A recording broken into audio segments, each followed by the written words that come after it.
Hakim yang semestinya menegakkan keadilan justru memvonis perkara untuk yang paling tinggi bayaran. Apakah lemahnya pengawasan ini menjadi penyebabnya? Pemirsa, kita akan membahasnya lebih dalam bersama pakar hukum pidana Universitas Trisakti, Bang Azmi Syaputra, serta Wakil Ketua Komisi 3 DPR RI, Bang Ahmad Sarodi. Selamat malam. Malam. Bapak-bapak sehat? Malam, Terima kasih sudah berkenan meluangkan waktunya bersama kami di Berita Satu Utama. Saya mau ke Bang Azmi dulu. Bang Azmi, permasalahan ini mencuat karena hakim terlibat memberikan putusan lepas atau on-strike kepada 3 korporasi dalam perkara korupsi CPO. Untuk sedikit memberi gambaran kepada masyarakat, bisa mungkin dijelaskan lebih dulu apa itu putusan lepas atau on-strike itu? Oh iya, putusan on-strike itu adalah salah satu produk hakim. Jadi ada 3 bentuk putusan itu. Satu adalah menyatakan bersalah atau dalam bentuk pemidanaan. Kedua adalah bebas murni, gitu kan, bersprah. Yang ketiga ada on-strike, yaitu adalah ada perbuatan tapi tidak bisa dipidana. Ini adalah 3 bentuk putusan hakim. Jadi kalau dia lihat faktanya, penstrukturan faktanya nanti dalam alat-alat buktinya, jadi itu yang akan dijadikan oleh hakim karena mahkota daripada sebuah perkara pidana itu ada dalam putusannya. Maka jantung daripada sebuah mulai laporan, pengaduan, tertangkap tangan, nanti terakhirnya itu adalah putusan. Maka golden yang ditunggu oleh para pihak tadi adalah mencari keadilan, debatable antara polisi, jaksa, pengacara, ujungnya adalah dalam bentuk putusan. Itu yang mau jadi dituju oleh orang. Putusan terutama yang dicari adalah putusan bebas atau on-strike. Itu menjadi tawar-menawar. Karena kalau pemidanaan orang karena perbuatan dan keadaannya melakukan sesuatu karena dia bersalah, ya otomatis dia pidana. Tapi dengan kejahatan yang dia lakukan tadi ataupun kesalahan tadi, dia pasti akan cari berbagai cara bagaimana dia on-strike atau bebas. Demikian. Oke, saya ke Bang Roni. Tetapi dalam kasus ini Bang Roni, apakah ini menjadi gambaran kalau pengawasan katakanlah kurang atau bahkan sudah gagal di dunia peradilan? Enggak, ini kan kejadian ini saya pertama masalah Ronald Tanur ya. Yang ini kejadian kedua terkait dengan produk di mana korporasi. Nah, ini sebenarnya sensitivitas dari kejaksaan melihat bahwa ada yang janggal. Nah, jadi ke depan nanti kalau pada produk perkara yang gede-gede dinyatakan putusan bebas lah atau apa namanya, ini perlu menjadi perhatian, ada sesuatu yang janggal. Kayak sekarang penyidikan yang dilakukan oleh Kejaksaan Agung, ini kan korporasi besar nih, tiba-tiba oslah tadi, istilah kata ini lepas lah dari jeratan-jeratan.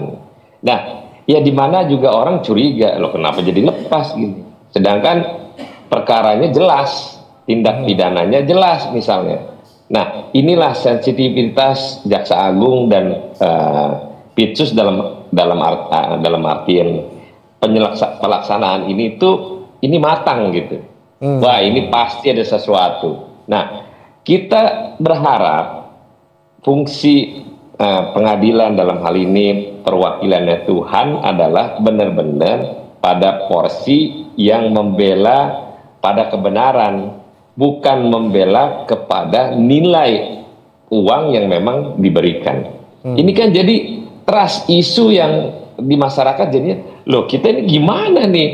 Kok ada pengadilan, ada hakim yang notabene ini kan oknum hakim ini mengatasnamakan hakim. Nah ini jangan akhirnya hakim-hakim yang ada menjadi trust isu di Republik ini. Nah, saya sampaikan, ini fungsi pengawasan Mahkamah Agung sangat lemah.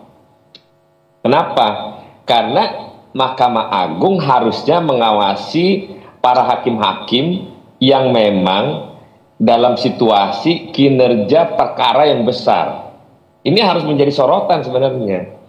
Nah, tinggal sekarang bagaimana mekanisme pada pengawasan hakim-hakim. Udahlah, misalnya contoh gini. Ini hakim-hakim yang ada di Jakarta dan searealnya misalnya. Udah, kita puterin lah, kita mutasi nih ke seluruh daerah. Yang di daerah ke Jakarta. Agar netralitas pikiran, cara pandang untuk mengambil keputusan ini murni. Tapi jangan sampai kejadian fungsi pengawasan Mahkamah Agung lemah. Nah, ini concern kita adalah bagaimana mereformasi pengawasan terhadap hakim-hakim yang ada di Republik ini. Oke, saya kembali ke Bang Azmi kalau gitu. Bang Azmi, tadi kalau kata Bang Roni katanya rotasi mungkin bisa jadi cara begitu agar putusan-putusan hakim ini ke refresh gitu. Dari kacamata Anda seperti apa? Cocokkah begitu mekanisme ini begitu? Boleh saja menjadi salah satunya, tapi yang paling penting juga adalah sistem rekrut dan mutasi promosi mereka ini juga menjadi penting, ada transparannya. Maaf aja, terkadang hakim-hakim yang seperti Bang Roni bilang tadi, mereka yang ditempatkan di daerah itu sebenarnya punya integritas yang lebih baik, punya kemampuan, katakanlah kemampuan membuat putusan atau melihat integritasnya lebih baik.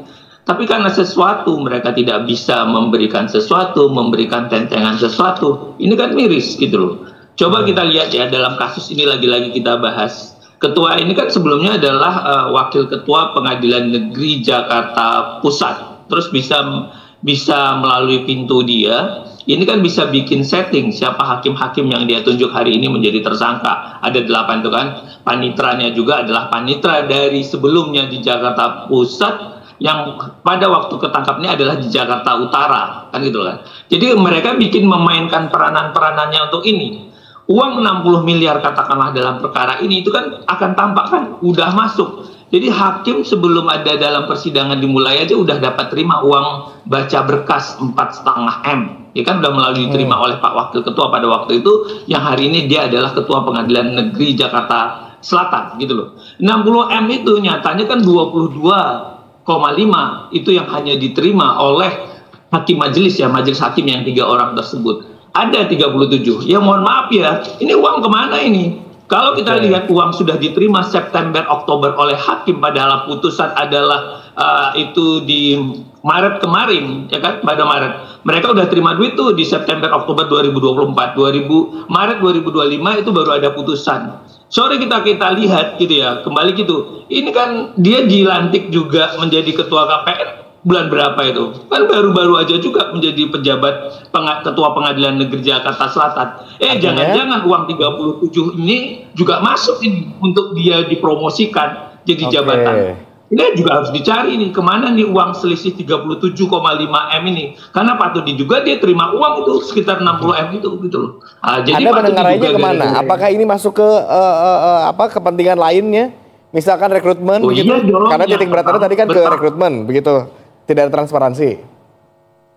Oh iya, berarti kan satu adalah rekrutmen, kedua tadi adalah kita harus berani melakukan pengawasan, dan Ketua Mahkamah Agung hari ini berani terbuka dong, punya gebrakan yang baru tadi yang seperti disampaikan oleh Bang Roni gitu loh.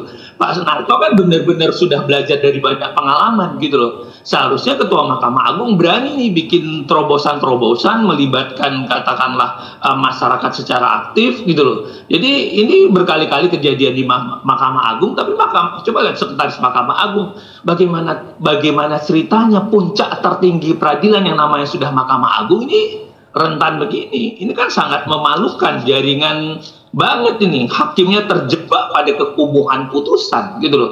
Jadi mereka seolah-olah kemarin sidangnya sandiwara aja itu Bang gitu loh. Karena mereka sudah peran KY gimana gitu kalau begitu dengan kacamata Anda?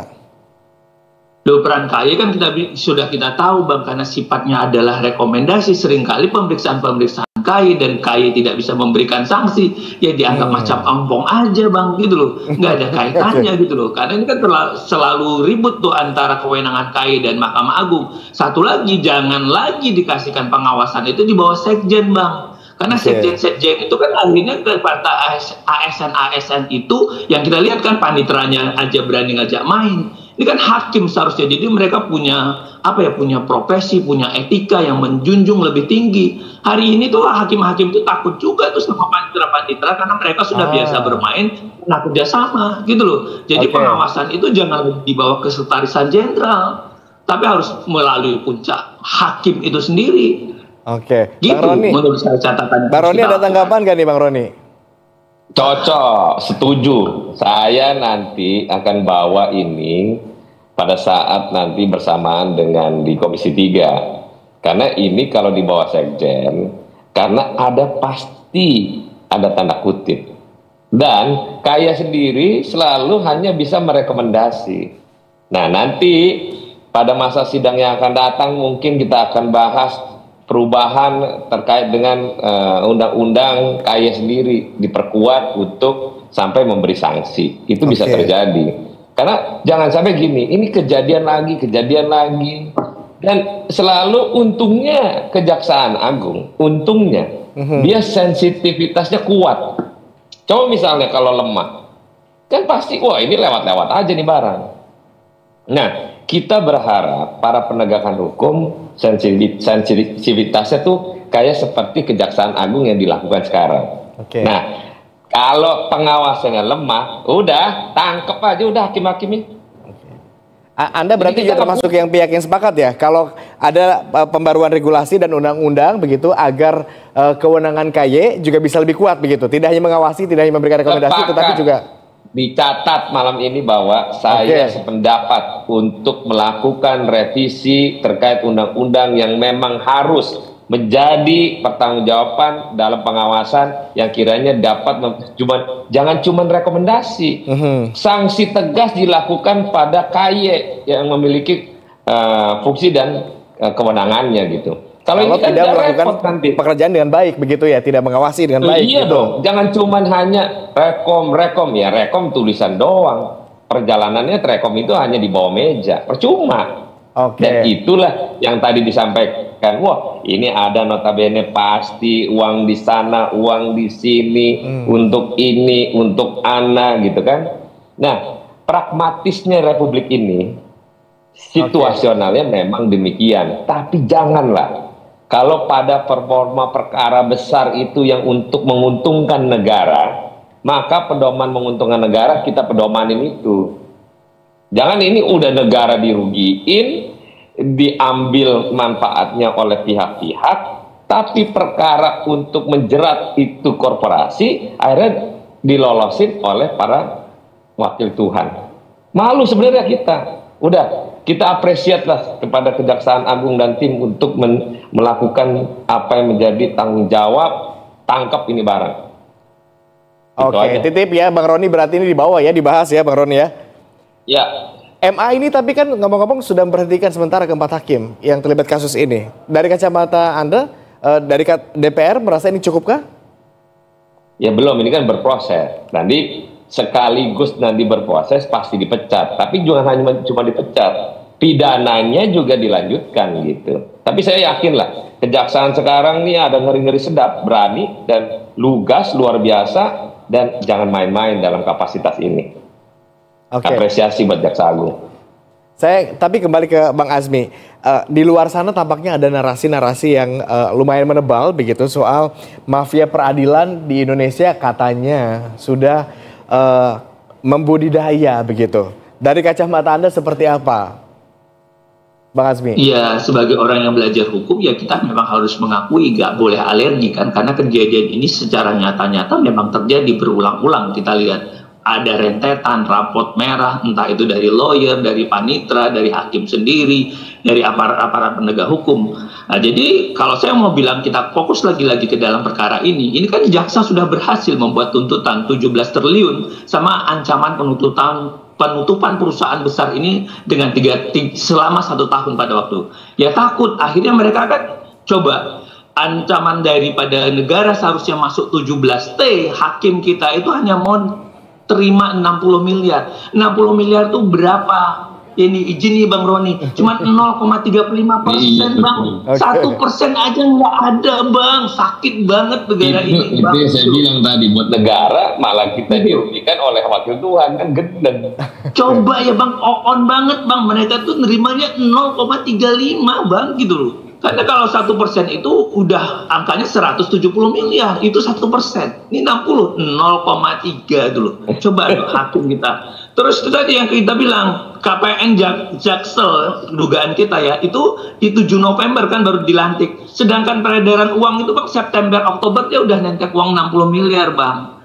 Dikasih itu, ini kan patut diduga kan rangkaiannya. Jadi orang-orang yang terlibat, ini orang siapa? Ya pasti dong, yang punya kewenangan itu adalah pucuk pimpinan. entah itu badan peradilannya, orang-orang yang punya itu, ini patut diduga Bang, uang itu ke sana nih, dicucinya ke sana, digunakan ke sana, dibayar ke sana. Jadi ya saya harus bilang ya modus-modus yang sudah terpetakan ini, jurus-jurus yang dilakukan ini, katanya enggak 60 M.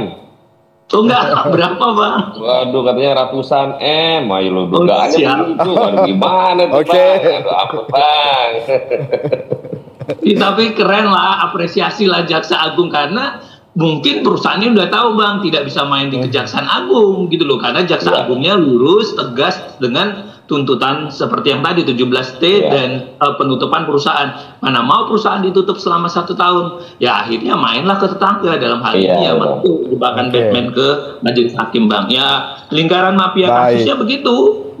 Dan ini juga perlu dilihat ya track record daripada yang bermain. Orang-orang itu kan ada lawyer, ada panitra. Ya ini juga sebenarnya bisa terdeteksi oleh katakanlah penegak hukum. Ini nih arahnya kemana? Ini lawyer-lawyer ini karirnya bagaimana, reputasi atas jejak perkaranya bagaimana, termasuk panitra yang tadi. Berarti orang-orang yang biasa bermain dengan majelis hakim tadi, atau orang-orang yang dalam tanda petik dalam lingkungan mafia peradilan ini biasanya sudah terbiasa dan saling mengenal, jadi bahasanya masuk begitu Mas.